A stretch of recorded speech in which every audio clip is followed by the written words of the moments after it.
दौरत हो जाए तेरा नाज के फनकार हो जाए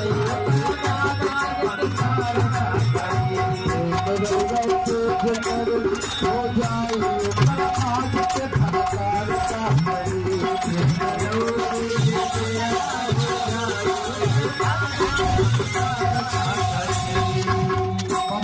ठीक बा मान जाते हैं, लेकिन हमारे में जितना अवगुण बा कुल जाके सती के बतावे पड़ी सप्तर्षि के भेजना और कहना की जाके जितना हमारा अवगुण बा बता दिया जा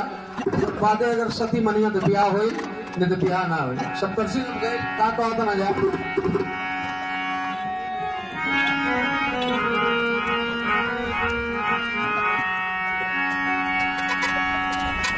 ऐसन पर खातिर ऐसन बर खातिर ऐसन बर खातिर तू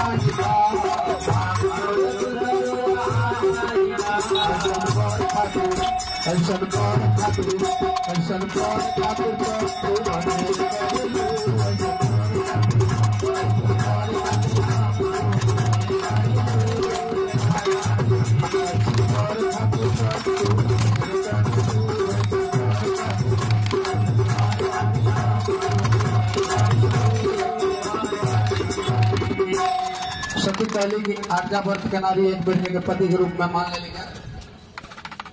फिर अपन प्रण से नाटक मंगाना था हमको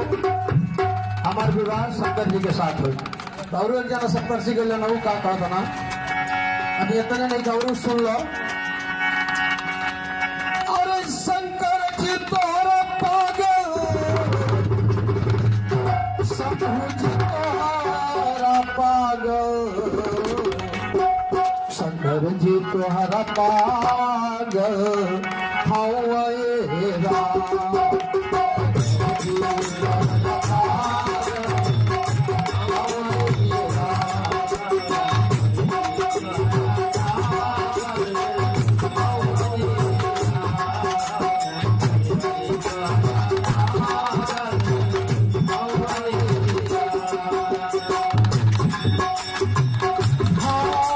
पगला राजा